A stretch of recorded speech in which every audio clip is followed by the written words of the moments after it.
ᱫᱤᱥᱚᱢ ᱜᱩᱨᱩ ᱥᱤᱵᱩ ᱥᱚᱨᱮᱱ ᱛᱟᱭᱚᱢ ᱟᱨ ᱢᱤᱫᱴᱟᱝ ᱡᱷᱟᱲᱠᱷᱚᱸᱰ ᱨᱤᱱᱤᱡ ᱢᱟᱨᱟᱝ ᱱᱮᱛᱟ ᱱᱤᱛᱚᱜ ᱵᱚᱸᱜᱟ ᱛᱟᱞᱟ ᱟᱠᱟᱱᱟ, ᱡᱟᱦᱟᱸᱭ ᱫᱚ ᱥᱤᱠᱠᱷᱟ ᱢᱚᱱᱛᱨᱤ ᱨᱟᱢᱫᱟᱥ ᱥᱚᱨᱮᱱ ᱱᱤᱛ ᱟᱵᱚ ᱛᱟᱞᱟᱨᱮ ᱵᱟᱹᱱᱩᱜ ᱠᱤᱱᱟ।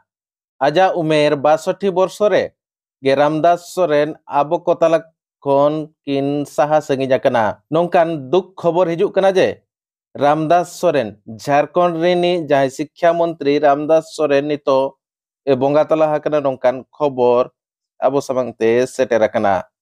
दिसोम गुरु शिबू सोरेन तायम तायमते आर मिद झारखंड रिनी मारांग नेता रामदास सोरेन होय बोंगा तला हकना मेनते नितो खबर सेटेरोग कना।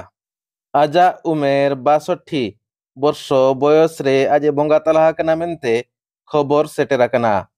दिल्ली रे इंद्रप्रस्थ अपोलो हॉस्पिटल रे चिकित्सा चला कान बिदल रे आजे बोंगा तला हकना नोंकान खबर सामंगते हेज आकना। जतो हर गेपे बाडाया चालावेन 2 अगस्त हिलो रामदास सोरेन आजा जामशेदपुर ओड़ा रेनांग बाथरूम रे भिंदल कातेर शक्तोय आघात लेना।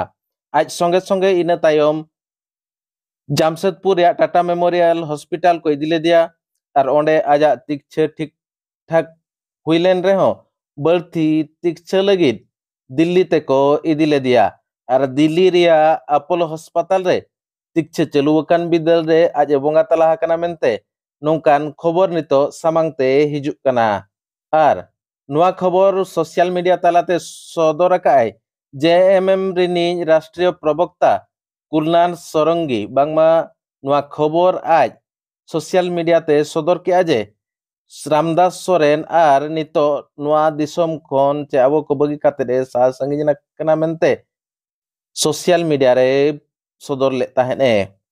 चालावेन 2 अगस्त हिलो जामशेदपुर रेनांग आजा ओड़ा रेनांग बाथरूम रे भिंदल तायम बोहो रे शक्तो आघात लेनाय और ओना आघात इदिकात बांगमा जामशेदपुर या टाटा मेमोरियल हॉस्पिटल रे को भर्ती ले दिया। ओंडे खोन जस्ती इलाज लगी बांगमा बेस्ट ट्रीटमेंट लगी स्वतंत्र व्यवस्था काते दिल्ली रे अपोलो अस्पताल ते को इदिले दिया और ओंडे गे आजा चिकित्सा चला कान बिदल रे आजा चिकित्सा चला बिदल रे गे आज तेहेने बोंगा तला हकना मेनते नोंकान कथा नितो सामंगते हिजुक कना।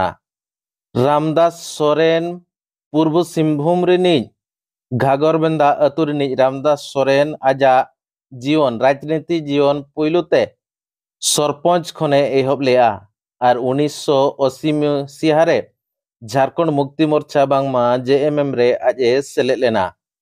2009 रे पुइलु धाव घाटशिला खन एमएलए लेकाते बाछन लेनाय।